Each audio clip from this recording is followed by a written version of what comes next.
নমস্কাৰ, মই মজিদ। বন্ধুসকল, পলকতে চাওঁ আহক আজিৰ কেইবাটাও গুৰুত্বপূৰ্ণ খবৰ। প্ৰথমটো খবৰ, বিদেশী ন্যায়াধিকৰণত নাথাকিব হিন্দু বাংলাদেশীৰ গোচৰ। 2014 31 ডিচেম্বৰৰ পূৰ্বে অহা অমুছলমান লোকে পাব ভাৰতীয় নাগৰিকত্ব। এই সন্দৰ্ভত বৃহৎ ঘোষণা ৰাজ্য চৰকাৰৰ। বিদেশী ন্যায়াধিকৰণত নাথাকিব হিন্দু বাংলাদেশীৰ গোচৰ। সকলো গোচৰ শেষ কৰাৰ যোজা চলাইছে চৰকাৰে। 2014 31 ডিচেম্বৰৰ পূৰ্বে অহা অমুছলমান লোকে পাব ভাৰতীয় নাগৰিকত্ব। 2014 31 ডিচেম্বৰৰ পূৰ্বে অহা 6 ধৰ্মীয় লোকৰ বিৰুদ্ধে নচলাই গোচৰ। বিদেশী ন্যায়াধিকৰণত থকা সকলো গোচৰ প্ৰত্যাহাৰৰ সিদ্ধান্ত চৰকাৰৰ। হিন্দু, বৌদ্ধ, খ্ৰীষ্টান, শিখ, জৈন লোকে পাব ভাৰতীয় নাগৰিকত্ব। কাৰ অধিনিয়মৰ ভিত্তিত এই সিদ্ধান্ত ল'ব ৰাজ্য চৰকাৰে। পৰৱৰ্তী খবৰ, আমচু নেতাক বাংলাদেশী আখ্যা দি বিপদত শৃংখল চলিহা। বীৰ লাচিত থানাৰ নেতা শৃংখল চলিহাৰ বিৰুদ্ধে ফৌজদাৰী মানহানি গোচৰ তুলিলে আমচু নেতা তথা অধিবক্তা ইমতিয়াজ হুছেইনে। আৰু এদিনতে 5 কোটি টকাৰ দেৱানী মানহানিৰ গোচৰ তৰিব ইমতিয়াজে। এইবাৰ বিপদত পৰিছে বীৰ লাচিত থানাৰ নেতা শৃংখল চলিহা। আমচু নেতাক বাংলাদেশী আখ্যা দি বিপদত শৃংখল চলিহা। ফৌজদাৰী মানহানি গোচৰ আমচু নেতা তথা অধিবক্তা ইমতিয়াজ হুছেইনৰ। কামৰূপ জিলা মুখ্য ন্যায়িক দণ্ডাধীশৰ আদালতত গোচৰ ইমতিয়াজৰ। সংবাদ মাধ্যমৰ অনুষ্ঠানত ইমতিয়াজক মুকলিকৈ বাংলাদেশী বুলি কৈছিল শৃংখল চলিহাই। উল্লেখযোগ্য যে আমচুৰ কাৰ্যকৰী সভাপতি হৈছে এইগৰাকী ইমতিয়াজ হুছেইন। আৰু এদিনতে 5 কোটি টকাৰ দেৱানী মানহানিৰ গোচৰ তৰিব ইমতিয়াজে। পৰৱৰ্তী খবৰ, মিয়াসকল বাংলাদেশী নহয়, মিয়াসকল প্ৰকৃত অসমৰ সন্তান। এই দাবী কংগ্ৰেছ নেতা ইমদাদ হুছেইনৰ। লগতে উজনি অসমৰ খিলঞ্জীয়া সংগঠনকো তীব্ৰ সমালোচনা কংগ্ৰেছ নেতাগৰাকীৰ। মিয়াসকল বাংলাদেশী নহয়, মিয়াসকল অসমৰ প্ৰকৃত সন্তান। এই দাবী কংগ্ৰেছৰ নেতা ইমদাদ হুছেইনৰ। মিয়াসকল ভাৰতৰ যিকোনো প্ৰান্তত যাব পাৰিব আৰু ঘূৰিব পাৰিব। উজনি অসমৰ খিলঞ্জীয়া সংগঠনকো তীব্ৰ আক্ৰমণ কংগ্ৰেছ নেতাগৰাকীৰ। এই সংগঠনসমূহে উজনি অসমৰ পৰা মিয়া আঁতৰি যাব লাগিব বুলি কৈছে। মিয়া খেদিবলৈ এইসমূহ সংগঠনক কোনে মালিকী স্বত্ব দিলে? এইসকল সংগঠনৰ কি অধিকাৰ আছে অসমৰ কোন মানুহ ক'ত থাকিব সেয়া নিৰ্ণয় কৰিবলৈ? এই কথা নিৰ্ণয় কৰাৰ অধিকাৰ এইসমূহ সংগঠনৰ নাই। এইসমূহ তথাকথিত সংগঠনক গ্ৰেপ্তাৰ কৰিবলৈ বা এইসমূহ তথাকথিত সংগঠনৰ নেতাক গ্ৰেপ্তাৰ কৰিবলৈ মুখ্যমন্ত্ৰীক সময়সীমা বান্ধি দিছিলোঁ, কিন্তু সময় উকলি যোৱাৰ পিছতো গ্ৰেপ্তাৰ নকৰিলে। চৰকাৰৰ এনে কাৰ্য আমি কেতিয়াও সহ্য নকৰোঁ। এই মন্তব্য কংগ্ৰেছৰ মুখপাত্ৰ ইমদাদ হুছেইনৰ। দৰ্শকসকল, আৰু বহুতো গুৰুত্বপূৰ্ণ খবৰ আছে।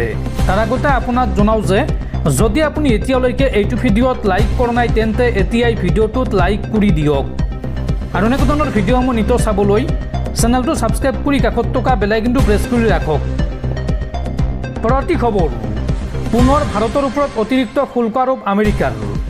ৰাছিয়াৰ পৰা তেল ক্ৰয়ক লৈ ভাৰতৰ ওপৰত ক্ষুণ্ণ হৈ পৰিছে আমেৰিকাৰ ৰাষ্ট্ৰপতি ডনাল্ড ট্ৰাম্প, যাৰ পৰিপ্ৰেক্ষিতত ভাৰতৰ ওপৰত পুনৰ 25% অতিৰিক্ত শুল্ক আৰোপ কৰিছে মাৰ্কিন ৰাষ্ট্ৰপতি ডনাল্ড ট্ৰাম্পে।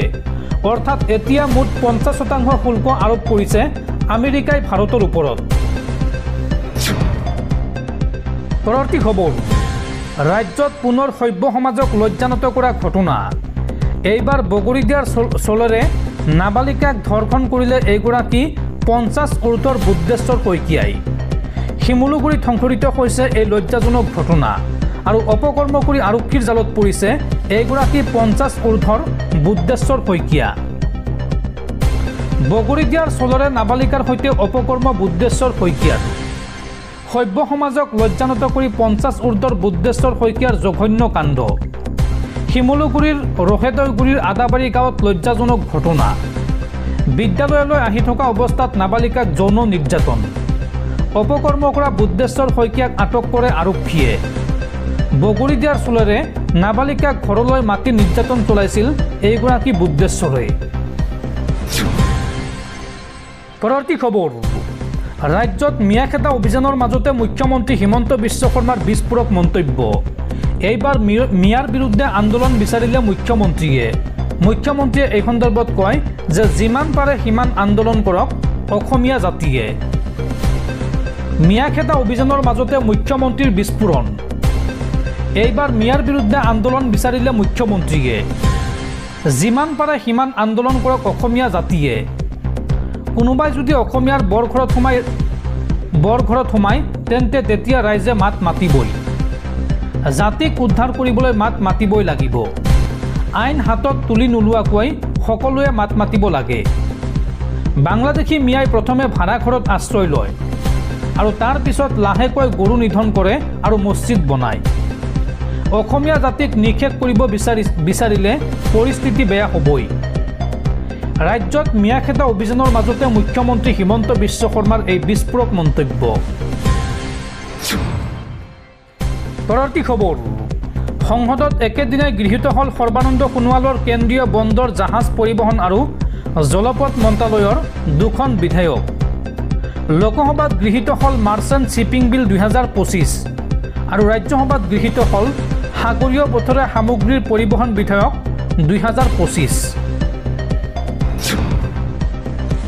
পৰৱৰ্তী খবৰ অসম চৰকাৰে শীঘ্ৰেই মুকলি কৰিব বন্দুকৰ লাইচেন্স দিয়াৰ পৰ্টেলৰ কাম বৰ্তমান চলি আছে শীঘ্ৰেই অৰ্থাৎ যিকোনো মুহূৰ্তত এই পৰ্টেল মুকলি কৰি দিব অসম চৰকাৰে এই সন্দৰ্ভত বৃহৎ ঘোষণা ৰাজ্যৰ মুখ্যমন্ত্ৰী হিমন্ত বিশ্ব শৰ্মাৰ শীঘ্ৰেই অসম চৰকাৰে মুকলি কৰিব অস্ত্ৰৰ অনুজ্ঞাপত্ৰ প্ৰদান আঁচনি বুধবাৰে এই সন্দৰ্ভত সংবাদ মাধ্যমত প্ৰকাশ কৰে মুখ্যমন্ত্ৰী ডক্টৰ হিমন্ত বিশ্ব শৰ্মাই মুখ্যমন্ত্ৰীগৰাকীয়ে অস্ত্ৰৰ অনুজ্ঞাপত্ৰৰ পৰ্টেলটো সাজু হৈ আছে বুলি সংবাদ মাধ্যমক জানিবলৈ দিয়ে তেওঁ এইকেইদিন বিটিআৰত গৈ থকাৰ বাবে সংবাদমেল আয়োজন কৰাত অলপ সময়ৰ নাটনি হৈছে বুলি উল্লেখ কৰে পৰ্টেলটো যেহেতু ৰেডি হৈ আছে সেয়ে যিকোনো দিনতে পৰ্টেলটো মুকলি কৰাৰ কথা মুখ্যমন্ত্ৰীগৰাকীয়ে ব্যক্ত কৰে কোন যোগ্য ব্যক্তি হ'ব এই আঁচনিৰ বাবে যোগ্য এই সন্দৰ্ভত মুখ্যমন্ত্ৰীগৰাকীয়ে কয় যে বিশেষকৈ তিনিটা প্ৰজন্ম যিয়ে অসমত বাস কৰি আছে তেওঁলোকে অস্ত্ৰৰ অনুজ্ঞাপত্ৰৰ কাৰণে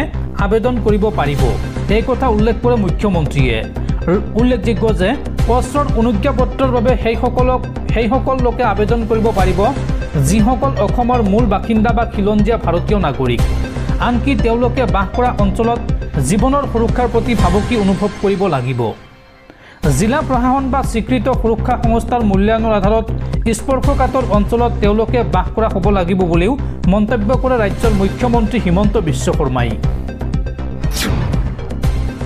পৰৱৰ্তী খবৰ ভাৰতৰ আটাইতকৈ সুৰক্ষিত চহৰৰ তালিকাৰ প্ৰথম স্থানত কৰ্ণাটকৰ মাংগালুৰু চহৰ কিন্তু দুখৰ বিষয় যে ভাৰতৰ শীৰ্ষ 10খন সুৰক্ষিত চহৰৰ তালিকাত নাম নাই আমাৰ গুৱাহাটী মহানগৰীৰ